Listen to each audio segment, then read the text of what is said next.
Guys market में थोड़ी सी volatility क्या आई, चारों तरफ एफ एंड ओ के courses, options, call, put, trading courses, ये सब बेचने वालों की बाढ़ लग गई।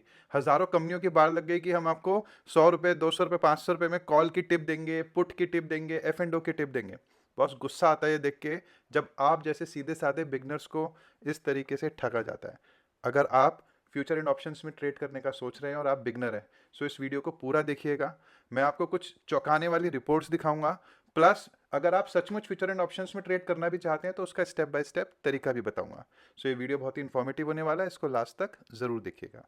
आपको ये जान के हैरानी होगी कि इस फाइनेंशियल ईयर में, जो अभी लास्ट फाइनेंशियल ईयर खत्म हुआ है, ऑलमोस्ट 85% लोग जिन्होंने एफ एंड ओ में ट्रेड किया उनको लॉस हुआ है। आपके सामने रिपोर्ट है, लगभग 85%। यानी एफ एंड ओ एक ऐसी रोड है, फ्यूचर एंड ऑप्शन एक ऐसी रोड है जहां पे हर 100 गाड़ी में से 85 गाड़ियों का एक्सीडेंट हो जाता है। दूसरी रिपोर्ट देखिए, दूसरी रिपोर्ट में जो अमाउंट है उसका खुलासा किया गया है 60,000 करोड़, यानी 60,000 करोड़ आप जैसे और हमारे जैसे लोगों का फ्यूचर एंड ऑप्शंस में डूब गया इसी लास्ट फाइनेंशियल ईयर में।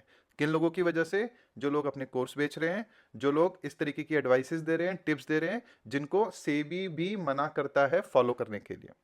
सो गाइस, सबसे पहले ये समझते हैं कि फ्यूचर एंड ऑप्शंस आपके लिए सही क्यों नहीं है। इस वीडियो में मैं फ्यूचर एंड ऑप्शंस क्या है ये नहीं बताऊंगा, ठीक है, क्योंकि वो हमारा भी टॉपिक नहीं है। आई होप वो आप जानते ही होंगे, बट बेसिकली अगर मैं आपको बताऊं तो फ्यूचर एंड ऑप्शंस एक तरीके का सट्टा है, ठीक है।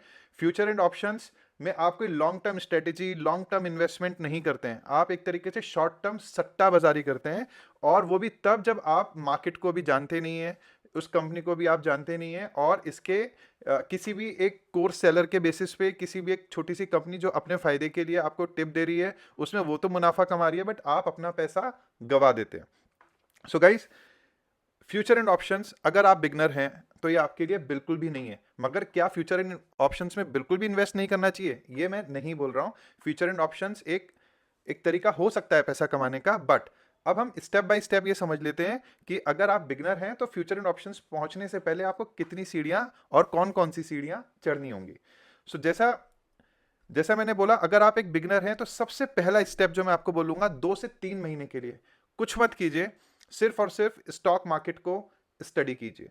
सबसे पहले फंडामेंटल्स पे आ जाइए, बेसिक से शुरू कीजिए। इक्विटी क्या होता है, डिबेंचर्स क्या होता है, म्यूचुअल फंड क्या होता है, शेयर मार्केट क्या होता है, एनएससी, बीएससी, ये सब पढ़ने के लिए आप मनी कंट्रोल पे जा सकते हैं, इन्वेस्टोपीडिया पे जा सकते हैं, एडेक्स पे जा सकते हैं, जितने भी ट्रेडिंग प्लेटफॉर्म्स है वहाँ पे जा सकते हैं, या शेयर मार्केट कोर्स करके अगर आप गूगल पे भी डालेंगे ना, बहुत सारे कोर्सेज आ जाएंगे। केवल फ्री वाले कोर्सेज लीजिए, यूट्यूब पे जाइए, केवल फ्री वाले कोर्सेज लीजिए, सिर्फ और सिर्फ शेयर मार्केट क्या है ये समझिए, ठीक है। 2 महीने, 2.5 महीने इसकी स्टडी कीजिए। सेकेंड स्टेप, अब जब आप शेयर मार्केट को बेसिकली समझ चुके हैं, आपको समझ में आ चुका है, सीधे एफ एंड ओ में आप पैसा लगाने वाले थे, तो अब आपने 2 महीने जब शेयर मार्केट को समझ लिया, आपको उसमें इन्वॉल्व रिस्क समझ में आ गया, मार्केट ऊपर नीचे जाता है, शॉर्ट टर्म, लॉन्ग टर्म, ये सब आपको समझ में आ गया। अब जो दूसरा तरीका है आपके लिए वो है म्यूचुअल फंड से शुरू करना।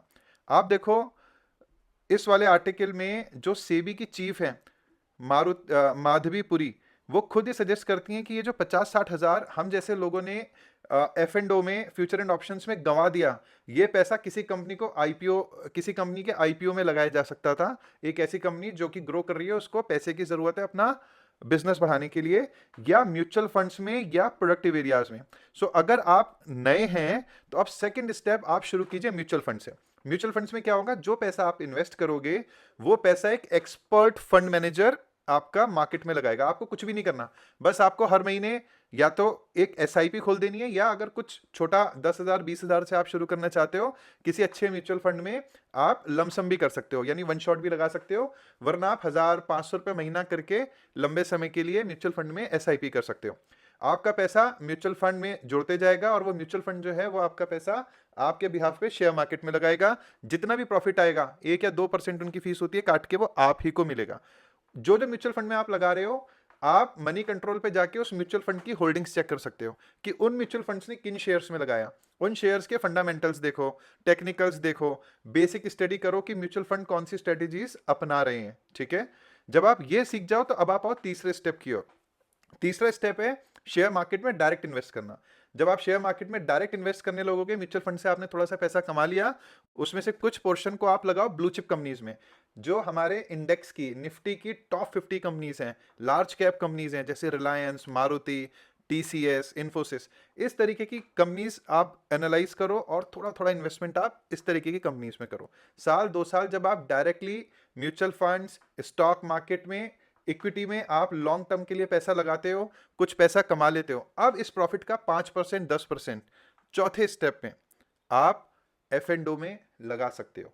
बट एफ एंड ओ में लगाना, मैंने खुद 15 साल बैंकिंग में जॉब करी, मैंने इंडिया बुल्स में भी जॉब करी है, ठीक है, मैंने कोटक सिक्योरिटीज में भी जॉब करी है, HDFC, ICICI सिटी, इन सब कंपनीज में मैंने जॉब करी है। मैंने इतने इन्वेस्टर्स को शेयर ट्रेडिंग भी करवाई है, प्लस बहुत सारे इन्वेस्टर्स के टच में भी रहा हूँ और आज भी हूँ, और अपना खुद का पैसा भी मैं शेयर मार्केट में और म्यूचुअल फंड्स में इन्वेस्ट करता हूँ।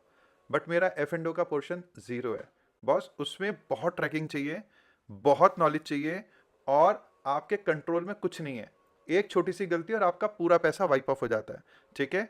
सो जब भी आप एफ एंड ओ में पैसा लगा रहे हो, ये जो 3-4 स्टेप्स मैंने बताए हैं, पहला स्टेप मार्केट को सबसे पहले समझना, फिर म्यूचुअल फंड के थ्रू एंटर करना, फिर म्यूचुअल फंड की स्ट्रेटजीज के थ्रू मार्केट को और बेहतर से समझना, फिर लार्ज कैप स्टॉक्स में डायरेक्टली पैसा लगाना।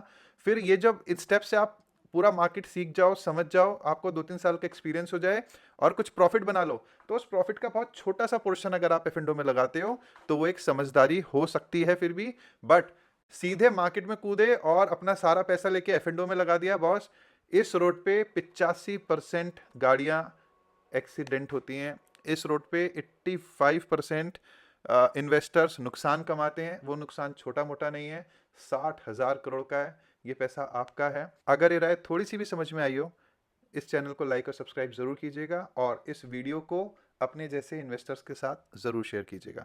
चैनल पे अगर आप इन्वेस्टर बनना चाहते हैं, सो बहुत सारे रिसोर्सेज या तो आ गए हैं या आने वाले हैं, सो काफ़ी वैल्यू एडिशन आपको मिलने वाला है। Thank you.